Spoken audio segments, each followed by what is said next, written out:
Assalamualaikum warahmatullahi wabarakatuh. Saya Natasha Nifatika Sari dari Prodi Manajemen 1A dengan NIM 64240279. Di sini saya akan menjelaskan tentang atau mempresentasikan tentang Pancasila sebagai dasar nilai pengembangan ilmu.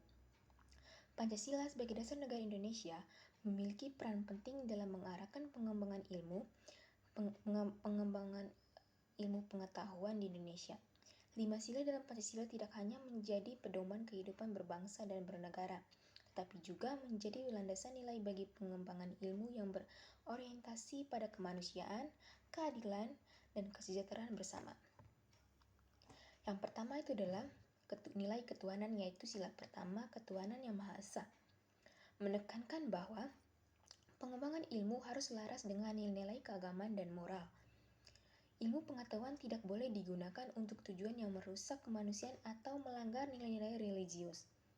Hal ini mengingatkan bahwa ilmu harus berfungsi untuk mendukung kehidupan spiritual dan membawa manfaat positif bagi manusia dan lingkungan. Yang kedua itu adalah nilai kemanusiaan, yaitu sila kedua, kemanusiaan yang adil dan beradab. Menggarisbawahi bahwa ilmu pengetahuan harus dikembangkan dengan memperhatikan martabat manusia. Mengembangkan ilmu yang tidak memanusiakan manusia atau mencederai nilai-nilai keadilan dan keberadaban bertentangan dengan semangat Pancasila. Penelitian misalnya harus dilakukan dengan etika yang tinggi, menghormati hak asasi manusia dan tidak merugikan pihak manapun. Terus, yang ketiga adalah nilai persatuan, yaitu sila ketiga Persatuan Indonesia, mengarahkan bahwa ilmu pengetahuan harus memperkuat kesatuan dan persatuan bangsa. Pengembangan teknologi, pendidikan, atau inovasi lainnya perlu mencerminkan keberagaman Indonesia dan berkontribusi pada penguatan solidaritas nasional. Ilmu yang dikembangkan harus menjadi alat untuk mengatasi perpecahan dan memperkokoh kohesi sosial.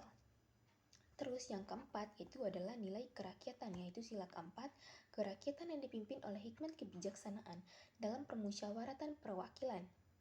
Memberikan arahan bahwa pengembangan ilmu harus melibatkan masyarakat secara demokratis.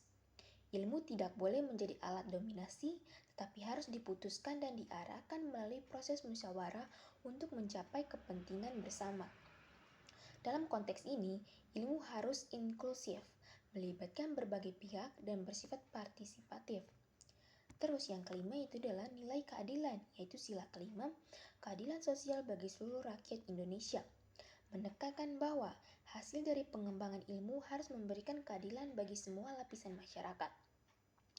Ilmu dan teknologi harus digunakan untuk mengurangi kesenjangan sosial, meningkatkan kesejahteraan, dan menciptakan keadilan dalam berbagai aspek kehidupan. Itu di sini juga ada Pancasila sebagai paradigma ilmu. Pancasila tidak hanya menjadi dasar nilai tetapi juga paradigma dalam pengembangan ilmu. Artinya, setiap pendekatan ilmiah harus mempertimbangkan aspek-aspek etis, moral, dan sosial yang sesuai dengan nilai-nilai Pancasila. Dengan menjadikan Pancasila sebagai pedoman, ilmu pengetahuan di Indonesia dapat berkembang tanpa kehilangan jati diri dan tetap relevan dengan kebutuhan bangsa. Terus ada kesimpulannya, Pancasila sebagai dasar nilai pengembangan ilmu mengintegrasikan dimensi etika, kemanusiaan, dan kebangsaan. Dengan landasan ini, ilmu pengetahuan diharapkan mampu menjawab tantangan zaman sekaligus membawa manfaat yang nyata bagi kehidupan masyarakat Indonesia. Itu saja penjelasan dari saya, presentasi dari saya. Jika ada kekurangan kata, mohon maaf. Assalamualaikum warahmatullahi wabarakatuh.